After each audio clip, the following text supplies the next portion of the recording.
अस्सलाम वालेकुम।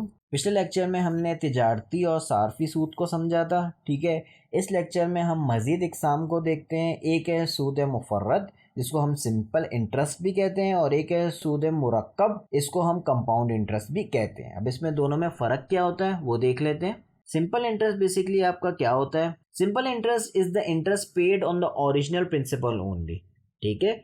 For instance, for a loan of 10,000, interest will only be calculated on 10,000. If the interest rate is 10% per annum, then at the end of the year, interest will be 1,000, and in the next year, interest will be calculated only on 10,000, which was initial principal of loan. ठीक है। Simple interest क्या होता है? For example, एक बंदे ने 1,00,000 रुपए आपके लिए, ठीक है, और दूसरे बंदे ने उस पर कंडीशन लगाई है कि आपको हर साल 10% का इंटरेस्ट इस पर देना है, ठीक है। तो 1,00,000 का 10% कितना होता है? 10,000 होता है, ठीक है। तो वो हर साल आपके 10,000 की अमाउंट पे करेगा, ठीक है। टिल फॉर एग्जांपल उसने कहा है कि तीसरे साल आप मुझे ये पेमेंट भी करोगे और आप 1,00,000 भी वापस मुझे कर दोगे, ठीक है। तो पहले साल उसके कितने कटे? पहले साल भी वो आपके 10,000 देगा, ठीक है। दूसरा साल जो होगा वो भी आपके 10,000 देगा, और तीसरे साल आपका 1,00,000 की अमाउंट भी उसको देगा, और आपका 10,000 की जो उसकी पेमेंट है वो भी, इंटरेस्ट जो है उस टाइम का, वो भी आपका देगा, ठीक है। तो ये बेसिकली सिंपल इंटरेस्ट है। सिंपल इंटरेस्ट क्या होता है? जो आपका प्रिंसिपल अमाउंट है 1,00,000, उसी पे ही आपका इंटरेस्ट लग रहा है और कोई इसमें एडिशन नहीं हो रही है।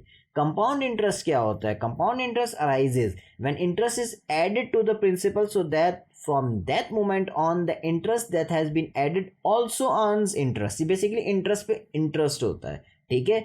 This addition of interest to the principal is called compounding. For instance, for a loan of 10,000, if interest rate is 10% per annum, then at the end of the year the interest will be 1,000, and in the next year interest will be calculated on rupees 11,000, which is the initial principal of loan plus the interest accrued over the principal, final principal of loan. अब इसको मैं इस तरह से समझाता हूँ। For example, आपने same amount कर लेना, 1,00,000 जो है वो किसी बैंक में आपने रखवा दिए, ठीक है, और वहाँ पे आपका जो है वो ईयरली बेसिस पे आपको कंपाउंडिंग के हिसाब से ईयरली आपको रिटर्न मिल रहा है 10% का, ठीक है। तो आपको पहले साल कमर्शियल बैंक आपको कितना देगी? फॉर एग्जांपल 10,000 देगी। अब आपके पास पैसे कितने हो गए? 1,10,000 हो गए आपके बैंक अकाउंट में। अगले साल आपका जो इंटरेस्ट है वो 1,00,000 पे नहीं लगेगा, 1,10,000 पे लगेगा। तो 1,10,000 का 10% कितना होगा? 11,000 हो जाएगा। तो ये आपको अगले साल इंटरेस्ट जो है वो आप 11,000 मिलेगा। तीसरे साल आपको कितना मिलेगा? तीसरे साल आपको मिलेगा, अब यहाँ पे जो है आपकी अमाउंट कितनी हो गई है?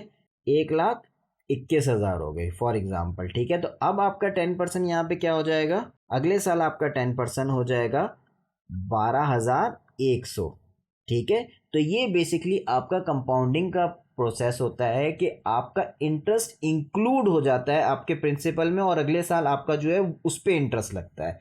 इस प्रोसेस में आपका क्या हो रहा था कि आपका जो है रेट किस पे लग रहा था? सिर्फ आपके प्रिंसिपल पे लग रहा था।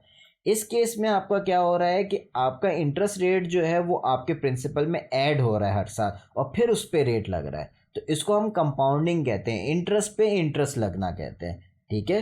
बेसिकली अगर इस एग्जांपल को अगर लेते हैं, लोन की एग्जांपल, जैसे यहाँ पे मैंने आपको बैंक की एग्जांपल दे दी, आपकी इन्वेस्टमेंट की एग्जांपल दे दी, लोन की एग्जांपल अगर मैं दे दूँ जैसे यहाँ पे दी हुई है, तो यहाँ इसने क्या कहा है कि अगर आपने 10,000 का अगर आपने लोन लिया हुआ है और इंटरेस्ट 10% है, तो 10,000 का 10% आपका क्या होता है? पहले साल जैसे फॉर एग्जाम्पल आपको 1,000 देना पड़ेगा, लेकिन अब आपका टोटल कितना हो गया? 11,000 हो गया, क्योंकि ये इंटरेस्ट जो है वो आपके जो प्रिंसिपल है उसमें आपका ऐड हो गया। तो अब आपके पास कितना हो गया? 11,000 हो गया, और अब जो 10% है वो इस पे नहीं लगेगा, अब 10% जो है वो आपके इस पे लगे, और इसका 10% आपका कितना हो जाएगा? आपका 1,100 हो जाएगा, ठीक है। तो अब आपका जो पेमेंट है वो इसकी अमाउंट हो जाएगी, पहले इसकी थी एक साल, दूसरे साल आपकी इसकी हो जाएगी, और अगले साल क्या हो जाएगा? ये जो चीज़ है वो आपकी इसमें ऐड हो जाएगी, और फिर जो टोटल अमाउंट होगी उस पर 10% लगेगा, और ये आपकी चीज़ चलती रहेगी, ठीक है। तो इसे हम कंपाउंडिंग कहते हैं, इंटरेस्ट पे इंटरेस्ट लगना। तो होपफुली आप लोगों को ये दोनों एग्जाम इंटरेस्ट की समझ